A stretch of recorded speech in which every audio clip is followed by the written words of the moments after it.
Hey everyone, it's Jim from Handyman Academy. Today we're going to be cutting apart a section of Pex to add in a T in order to feed a Silcock, a water hose for outside. And so we already have this marked where we need to cut it. We have the water shut off, and down there is a slop sink that I've turned on.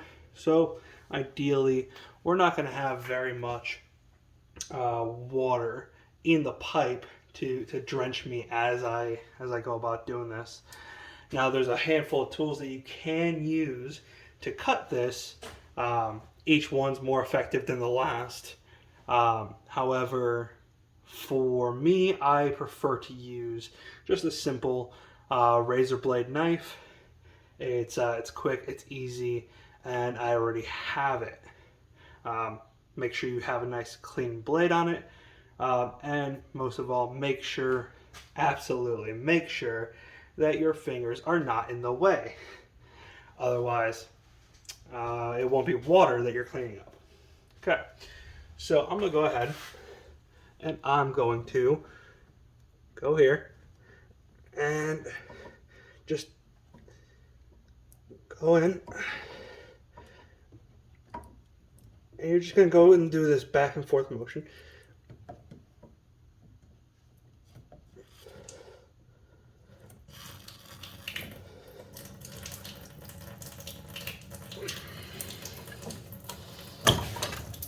And we have a little bit of water coming out. As I said, that's normal. I have a bucket there to catch it, and I expected it. So not that big of a deal. Always be prepared for water to be coming out. Now, if this was copper and we were sweating copper, we would want to make sure that that line is completely drained before we start adding our copper. Because basically that water is going to keep your copper too cold to be able to do an efficient seal. All right. So we're gonna go ahead, even though that's still going, and we're just gonna go ahead and start doing the next one.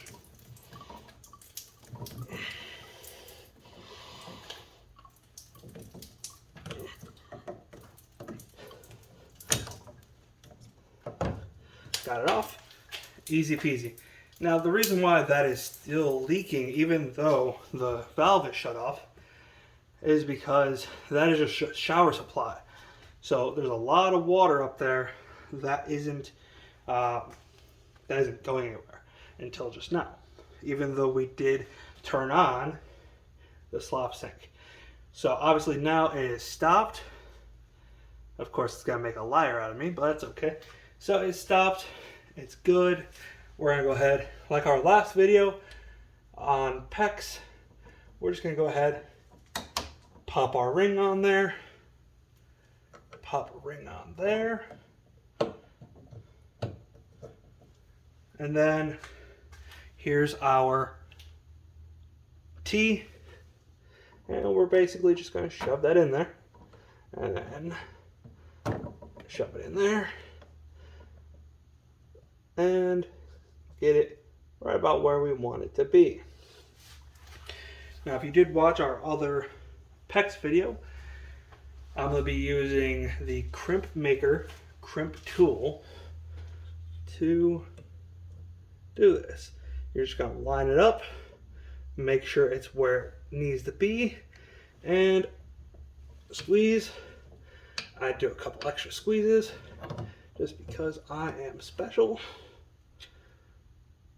Get on the next one. Make sure it is lined up where you want it to be. Beautiful.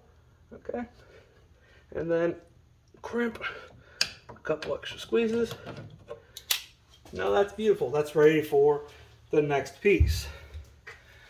So we're going to go ahead, and I have a section of blue colored Pex. Now I like to keep all my Pex colored the way they're going.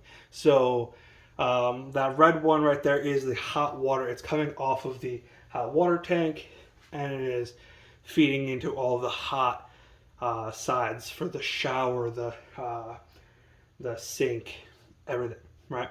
The blue is going to be your cold water. So that being that, I have another section of blue with another crimp ring, and then we're going to go ahead and just slide that up and over, seat it nicely, get your ring where you want it to be, and then again, Pex tool right where you want it. Okay, and then a couple extra squeezes. Now that's not going anywhere. So that is how you're going to go ahead and add your pieces to an existing connection. Pex is flexible. Pex is very versatile, and you can do basically almost anything you want with it, as long as you're taking those steps into account. You're making sure that your pieces are flush with the fitting. You're making sure that your ring is offset just a little bit, about 1/8 of an inch, and you're ensuring a good old squeeze on your Pex tool. So there it is. I'll go ahead and connect that in to the other side, and it'll be all done.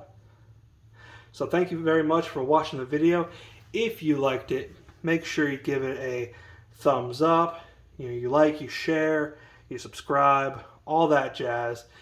If you have ideas for videos, feel free to drop it in the comments, and I'll see you on the next project.